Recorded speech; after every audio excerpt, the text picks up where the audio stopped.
दोस्तों आज के इस वीडियो में मैं लेकर आया हूँ PRSU यानी कि प्रोफेसर राजेंद्र सिंह उर्फ रज्जू भैया विश्वविद्यालय प्रयागराज के BSc 6 सेमेस्टर बॉटनी का फर्स्ट पेपर।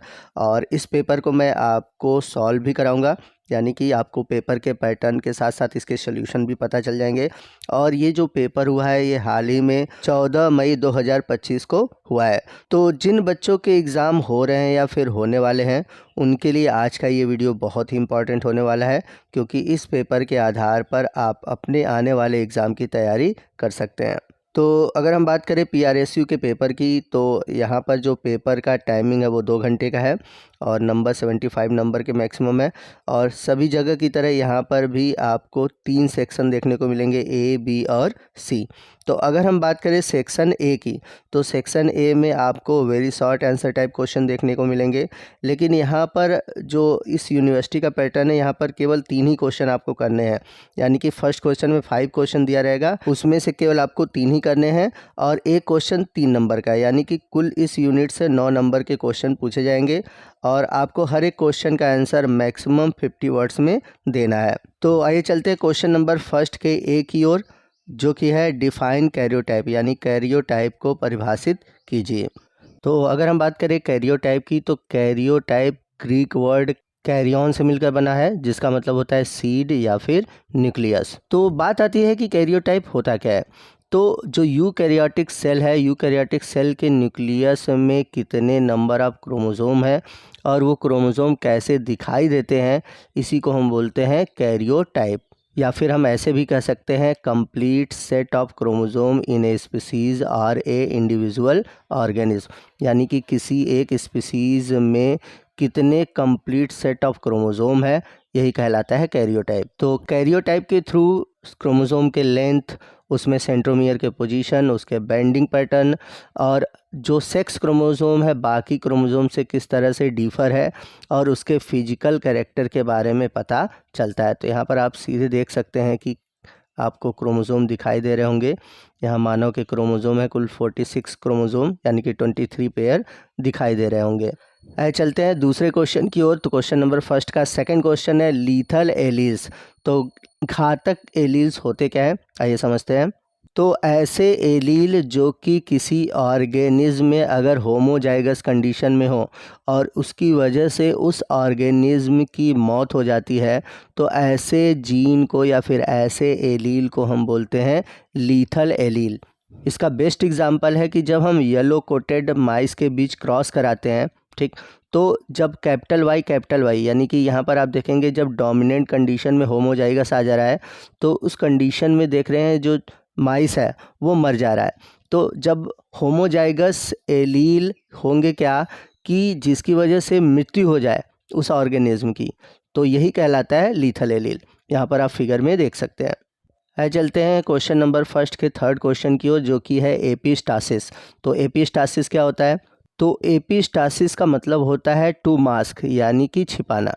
तो एपिस्टासिस एक प्रकार का ऐसा जीन है जिसमें कि क्या कहता है कि ये दूसरे जीन के जो फिनोटिपिक एक्सप्रेशन है, यानी कि जो उनके दृश्य रूप दिखाई देने वाले होते हैं, उनको ये छुपा देता है या फिर कह सकते हैं दबा देता है। जैसे अगर 2 जीन एक साथ हों तो होगा क्या कि एक जीन क्या करेगा, दूसरे के जो लक्षण है उसको वो छुपा देता है, रोक देता है, ताकि वो प्रकट न हो सके।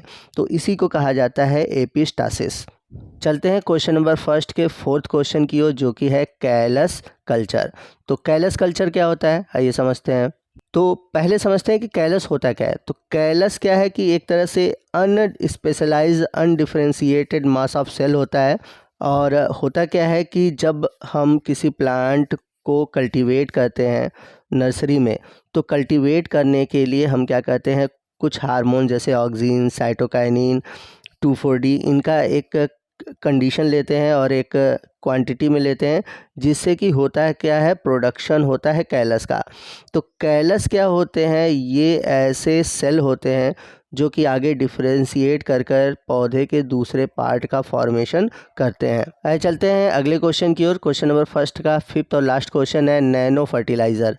तो नैनो फर्टिलाइज़र क्या होता है, समझते हैं। तो नैनो फर्टिलाइज़र एक तरह से देखा जाए तो एक ये जो ट्रेडिशनल फर्टिलाइज़र है उनका एक मॉडिफाइड या फिर कह सकते हैं कि एक सिंथेसाइज रूप है। और एक तरह से जो ये नैनो फर्टिलाइज़र तैयार किए जाते हैं ये नैनो टेक्नोलॉजी के थ्रू तैयार होते हैं, और ये सॉइल की फर्टिलिटी को जो ट्रेडिशनल फर्टिलाइज़र है उनकी अपेक्षा कई गुना क्या कहते हैं बढ़ा देते हैं। तो इससे होता क्या है कि जो फर्टिलाइज़र है उसकी एफिशिएंसी बढ़ती है, और इन फर्टिलाइज़र की साइज़ छोटी होने की वजह से ये कम लगते हैं और ईज़िली सॉइल में जाकर डिज़ोल्व होते हैं और आसानी से प्लांट इसको ले पाते हैं।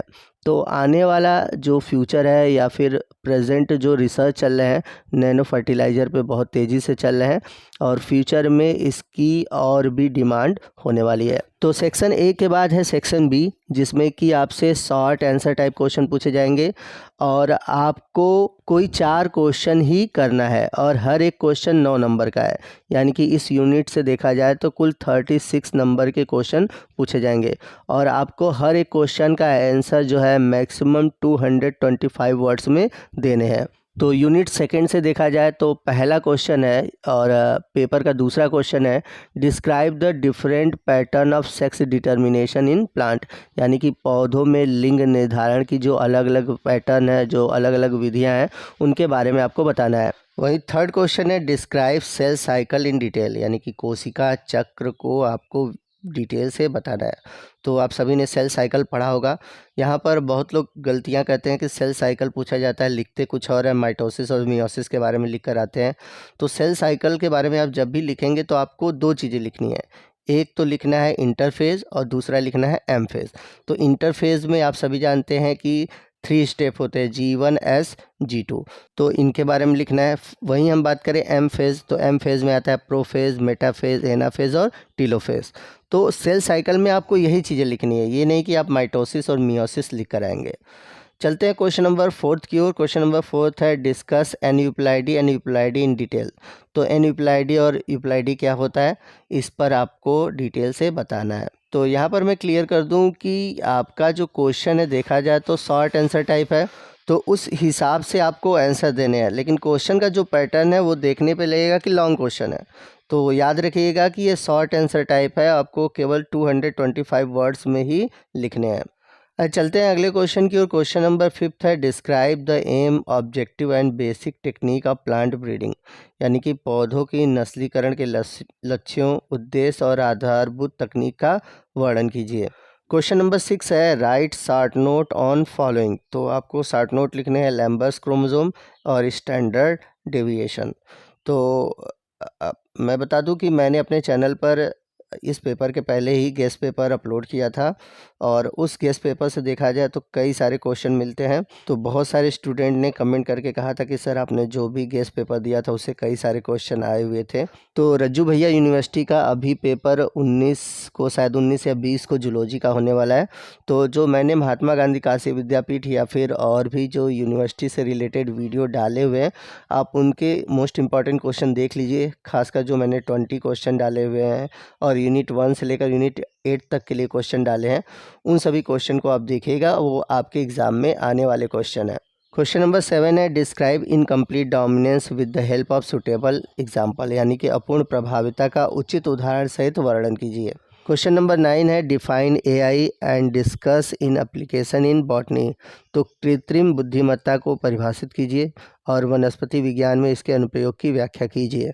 तो ये भी क्वेश्चन मैंने अपने 20 क्वेश्चन में दिया हुआ था, बोला था कि ये क्वेश्चन इंपॉर्टेंट है, और सेम वही क्वेश्चन आपके एग्जाम में आया हुआ है। आज चलते हैं अगले क्वेश्चन की ओर। अगला क्वेश्चन है, provide example of ICT application for different crop and there impact on crop management. यानी कि विभिन्न फसलों के लिए आईसीटी अनुप्रयोग और फसल प्रबंधन पर उसके प्रभाव का वर्णन लिखना है। क्वेश्चन नंबर 10 है, व्हाट इज़ नैनो टेक्नोलॉजी। यानी कि नैनो टेक्नोलॉजी क्या है। Write a notes on advantage and application of biologically synthesize nano materials.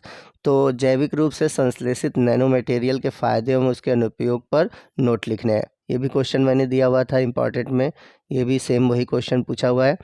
Question number 11 है, write a notes on artificial neural network and genetic algorithm. तो कृत्रिम तंत्रिका network और अनुवांशिक एल्गोरिथम पर नोट्स लिखिए। तो आपको बता दें कि इन सभी जो आपके यूनिट फर्स्ट है और ये अभी जो क्वेश्चन पूछा हुआ है आर्टिफिशियल न्यूरल नेटवर्क, इस टॉपिक से रिलेटेड एक अलग से मैंने वीडियो बनाया हुआ है, आप चाहे तो वो वीडियो देख सकते हैं। तो आपका इस टॉपिक से रिलेटेड जो भी डाउट होगा वो क्लियर हो जाएगा। तो एक बार ज़रूर वो वीडियो देखेगा, और उस वीडियो का लिंक मैंने ऊपर आई बटन में और नीचे डिस्क्रिप्शन बॉक्स में दे रखा है। चलते हैं क्वेश्चन नंबर 12 की ओर। क्वेश्चन नंबर 12 है, what is mean by plant tissue culture, यानी कि पादप ऊतक संवर्धन से आप क्या समझते हैं। Describe the basic requirements of tissue culture, तो ऊतक संवर्धन हेतु मूलभूत आवश्यकताओं का वर्णन कीजिए। तो ये सभी क्वेश्चन थे जो कि आपके फर्स्ट पेपर में पूछे गए थे PRSU में। तो आपको आज का ये वीडियो कैसा लगा कमेंट करके ज़रूर बताइएगा। वीडियो अच्छा लगा हो तो प्लीज़ वीडियो को लाइक करिएगा, अपने दोस्तों में शेयर कीजिएगा, और कोई भी डाउट है आप हमसे कमेंट करके पूछ सकते हैं। तो मिलते हैं अगले वीडियो में अगले टॉपिक के साथ, तब तक के लिए जय हिंद, जय भारत।